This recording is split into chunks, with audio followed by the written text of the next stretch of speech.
안녕하세요, 모두의 설교입니다. 오늘은요, 여러분들에게 정말 도움이 될 만한 보상 실무 암의 사용 설명서를 준비했습니다.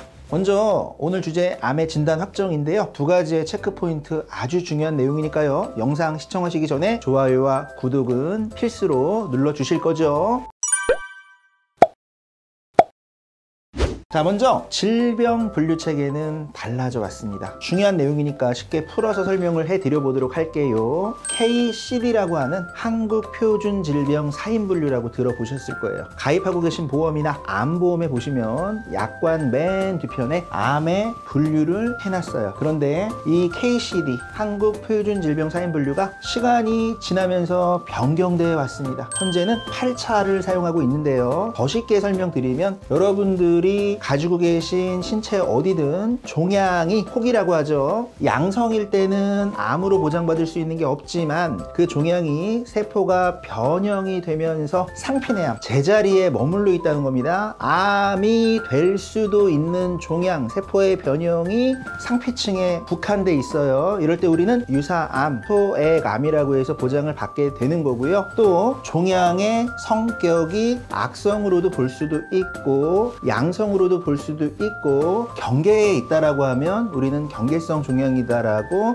이야기를 합니다. 그런데 질병 분류 체계가 변경이 되면서 현재는 상피내암이나 경계성 종양도 암으로 분류했다는 거예요. 달라졌다라는 겁니다. 반대로 현재는 암으로 보는데 과거에는 암으로 안 보기도 하는데, 그 이유는 수십 년 동안 질병의 정의가 달라지고 의학기술이 달라지고 종양의 예후가 달라지면서 변경돼 왔다라고 하는 겁니다. 그런데 이런 질병 분류 체계는 누가 정하느냐? 여러분들은요, 의사를 통해서 진단서를 발급받으시겠지만 질병 분류 체계는요, 대한민국 기준에서는 KCD를 준용하지만 그에 먼저 앞서서 세계보건기구 또는 질병 분류 체계 ICD를 먼저 준용하기 때문에 여기서 중요한 포인트는 내가 보험을 가입한 시점에 따라 암으로 볼 수 있는데 보장을 못 받게 되는 문제가 일어날 수 있다는 거예요. 그래서 여러분들은 반드시 내가 가입한 시기 2008년 이전이냐 2011년 이전이냐 이후냐 2021년 이전이냐 이후냐에 따라 완전히 다른 결과가 나타날 수 있기 때문에 오늘은요, 암의 또는 질병의 분류 체계는 달라지고 있구나 라는 부분을 꼭 아셨으면 좋겠습니다.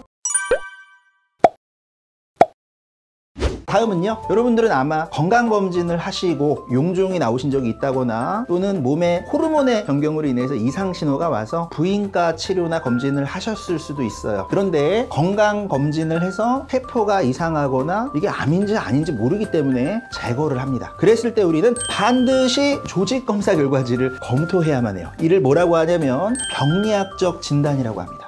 그래서 암은요, 진단서만 보실 게 아니라 병리학적 진단을 가지고 확정 짓기 때문에 반드시 조직검사 결과지를 검토하셔야 된다는 거고요. 만약에 여러분들이 용종이든 또는 생식기 쪽에 자궁, 난소, 유방, 갑상선, 기타 장기 상해 혹을 제거하신 적이 있으신가요? 그렇다면 이 시간 이후에는 반드시 병원에 연락을 하셔가지고 선생님, 진단서 말고요, 조직검사 결과지도 발급을 해주세요 라고 한 다음에 조직검사 결과지를 검토해야 된다는 거예요. 자, 그랬을 때 의사가 진단서상에 기재하는 질병분류 코드가 다르게 기재되어 있을 수가 있고요. 이 기준은 여러분들이 가입한 보험의 시기에 따라 세계 질병분류 체계를 따랐을 때 이건 암이었는데 왜 나는 암으로 인정을 못 받았느냐, 이런 중요한 보상 실무가 숨어 있다라는 내용입니다. 그래서요, 암의 진단 확정은 크게 세 가지로 정리를 해드리겠습니다. 확실히 암이 맞아요. 그러면 임상의사가 이건 암입니다 라고 이렇게 진단을 내릴 수도 있고요. 그런데 암이 아닐 수도 있어. 그런 경우에는 조직검사 결과지상에 나와 있는 종양의 성격을 봐야 돼요. 그 조직검사 결과지상에 암으로 봤는데 너무 일찍 발견해가지고 그냥 다 제거가 된 거죠. 자, 그런 경우에는 임상의사와 병리의사의 주장이 상충될 수가 있어요. 예를 들면 대장 용종 같은 경우가 있죠. 대장 용종이 나왔는데 이미 내시경을 하다가 제거를 한 겁니다. 그런데 병리학적 소견으로는 암으로 볼 수 있었는데 임상학적으로는 이미 병변을 일찍 제거했으니까 암으로 인정을 안 하기도 하거든요. 거거든요. 여기서 중요한 거는 암이 침륜이 되었느냐 또는 타장기로 전이가 되었느냐. 침륜이나 전이가 없으면 암으로 안 보는 거거든요. 그러나 병리학적으로는 암으로 볼 수도 있고요. 또는 이런 의견이 상충될 때는 형태학적 분류를 해놨어요. 종양의 형태를 가지고 암의 진단 확정을 내린다. 임상학적 진단,